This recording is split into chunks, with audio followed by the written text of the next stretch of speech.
Well, yes, I mean, you might assume that people want rights, but many people, especially those that are subjected to, if you like, totalitarian regimes, may not. And many people in democracies too. They don't feel it's democratic from their point of view. And society isn't affected by what they think. They're more in the situation where they have to think what society thinks. They're simply looking for a life where they can be not too interfered with. Materially okay. Yes, it seems you can be exploited in almost any political system. It's very hard to similarly produce a system that is proof against someone taking over who is, well, more narrowly self-centered than might be desirable.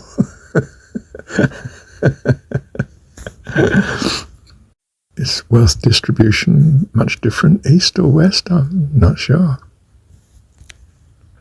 I'm clear I'd rather live in New Zealand, but perhaps that's because I've not experienced all the other regimes, and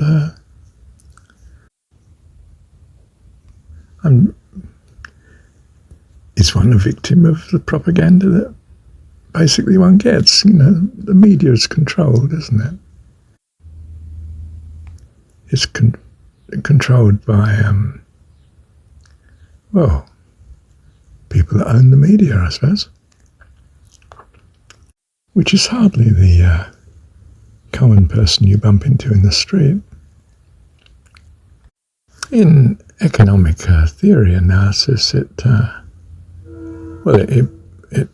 was from the start considered a hopeless case, really, to have interpersonal comparisons. I can't tell how important it is to you compared to how important it is to me.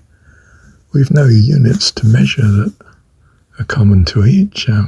We can say something like on a scale 1 to 5. Do you find this good or bad? Do you prefer this or definitely not prefer it? But in quantitative terms, where you can aggregate it and give some common figure for the whole of society, well, it's total fantasy, isn't it? It's a bit like, well, it's very much like, we aggregate the price at which things are sold, and we add these prices up times their quantity sold, and we get a sort of national expenditure and income figures and so on. But of course it's meaningless, isn't it? Who's valuing this cash at what? From anyone's point of view, the national income is extremely large. The individual's wealth is very often, far more often than not, extremely low. We would value money much more than a billionaire. Billionaire loses a $50 note. It's hardly something to write home about, is it?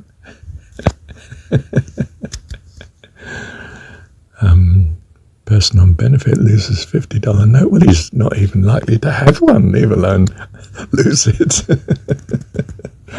And if he did and lost it, he would be panic-stricken and concerned and would wreck his day, well, unless he was wonderfully God-centered, of course. and following Marshall's advice and saying, "Thank you, Lord, I don't know why I've lost this money, but I'm sure you've got it as a blessing. I'm going to trust you." And every time it bothers you, you say, "Thank you, Heavenly Dad. I trust you. You've always provided for me." And you dismiss it. But the man in the street in general is not going to be doing this, and I can tell you the church member's not doing it either. In general. But some are, in fairness. Summer. How lovely. Thank you, Heavenly Dad. But more importantly than this sort of analysis is that being human, we have common needs, air, water, food, housing, clothing, acceptance, friendships. We have things that we value in common. We might have a different ranking of such according to our experience and different idea of what's even feasible, let alone what would be ideal. And we're constantly changing in that even something that's good, we get so used to it, it's scarcely noticed as a plus or a benefit to us. It's just what we're used to. Broadly speaking, we know we have basic needs that are similar, and psychological and social needs that seem to be in the same field, similar. We tend to treat others, or we assume with others that in some sense they feel like ourselves. You see someone who's injured, you can appreciate, in a sense, how they feel. Especially if you've been similarly injured yourself in the past. We're blessed with an empathy,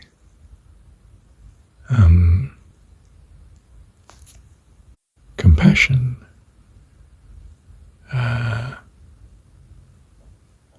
blessed in that it drives us to help each other in need. Let me break here.